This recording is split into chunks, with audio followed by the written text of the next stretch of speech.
Hello and welcome to yet another snippet by Pale Blue Thoughts.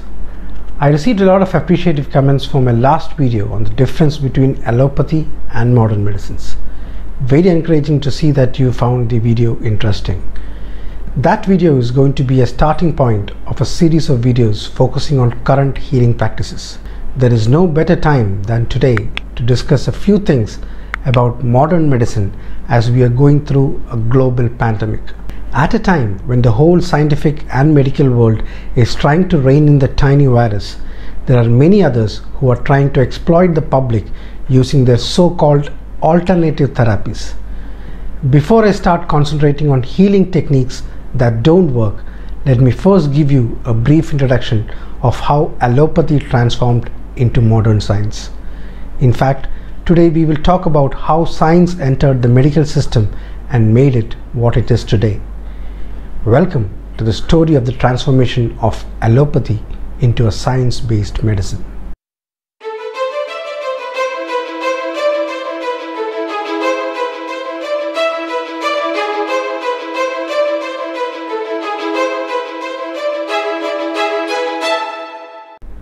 During the early 20th century, there were many forms of treatment that were prevalent in the world. The powers at that time were held mainly by Europe and America. Almost all of the techniques that were in use were not based on scientific principles, and hence things were literally all over the place.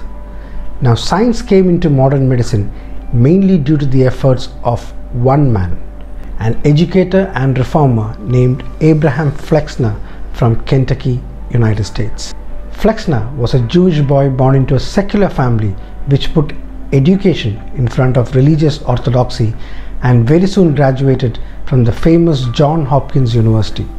He then pursued an MPhil at Harvard in philosophy and journeyed to Europe, where he visited schools in Great Britain, France, and particularly Germany. His focus was on the university education in these countries, comparing them with what was practiced in America at that time, which he published in a book called American College. Flexner and his expertise came to the attention of Henry Pritchett, head of the Carnegie Foundation. At the time, the foundation had identified improvement of healthcare in America as the primary focus of its philanthropic concern. To achieve this purpose, the foundation members concluded that improvement in the very sorry state of medical schooling in America was necessary. So they invited Abraham Flexner to survey the quality of medical schools throughout America and Canada and provide suggestions for their improvement. Flexner was an unorthodox and surprising candidate for the task he was asked to undertake. At the time of the job offering, the former high school teacher had never been in a medical school. This shortcoming might have seemed a big barrier for successful performance of his assigned task, but the choice of a non-physician was purposeful on the part of Pritchett. They thought that the problem of medical education as a problem of education, and believed a professional educator was better qualified to address this problem. Also, they had concerns regarding a possible backlash post his survey results were published, and thought that if a non-physician was making the recommendations, it would lead to lesser objections. Equipped with extensive book knowledge, Flexner demonstrated near superhuman energy in carrying out his review of American-Canadian medical education. He crisscrossed the United States and evaluated institutions from the point of view of an educator and not a medical practitioner. Admission standards, physical facilities, especially well-equipped laboratories, and teaching standards were the major criteria for judging the quality of the education offered. Schools were assigned to one of three categories on the basis of his evaluation. A first group consisted of those that were rated good.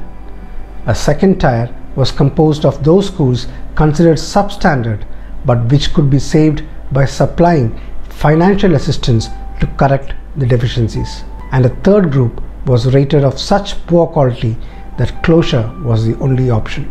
The Flexner report, which was released in 1910, transformed the nature and process of medical education in America and established the biomedical model as the gold standard of medical training. This transformation, which embraced scientific knowledge and its advancement as the defining ethos of a modern physician.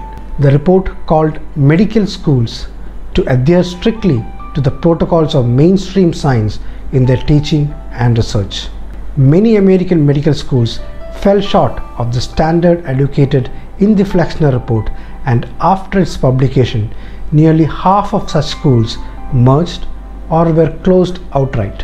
Homeopathy, traditional osteopathy, eclectic medicine, and many other therapies that had not been tested scientifically were put down, and some doctors were jailed. 2 years later, he published an European version of the report with a critique of medical education in France, Britain, and Germany. When Flexner researched his report, allopathy, as it was known at that time, faced vigorous competition from several quarters, including osteopathic medicine, chiropractic medicine, electrotherapy, eclectic medicine, naturopathy, and homeopathy. Flexner clearly doubted the scientific validity of all forms of medicine other than that based on scientific research, deeming any healing techniques that did not advocate the use of treatments such as vaccines to prevent and cure illness as quackery. Medical schools that offered training in various disciplines including electromagnetic field therapy, eclectic medicine, naturopathy, and homeopathy were told either to drop these courses from their curriculum or lose their accreditation and financial support. A few schools resisted for a time, but eventually most complied with the report or shut their doors. Of course, there was a patron who was very impressed with Flexner's work and poured a lot of money into the medical system. His name was John Davison Rockefeller Sr., an American business magnate and philanthropist who is widely considered the wealthiest American of all time and the richest person in modern history. Soon, the fire which Flexner lit made its way into other countries, and bit by bit, science became the mainstay of modern medicine.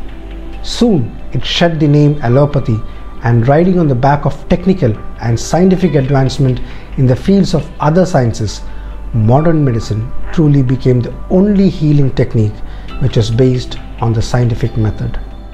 What about in India? Today, our medical system is being compared to the rest of the world.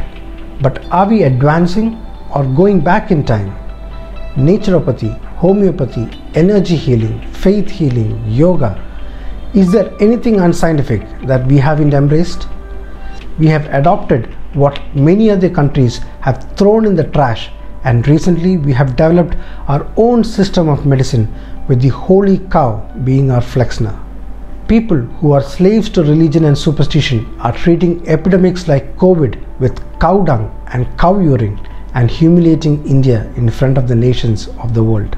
It is disappointing that despite repeated warnings from the Indian Medical Association, health experts and doctors that such unscientific treatment does not prevent COVID but also causes many other diseases, neither the state governments or the central government is prepared to act against it.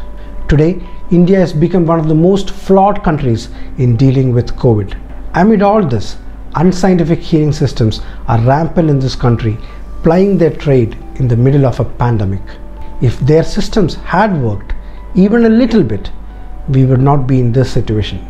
We even have a ministry that promotes and propagates healing systems which has been discredited across the world as unscientific.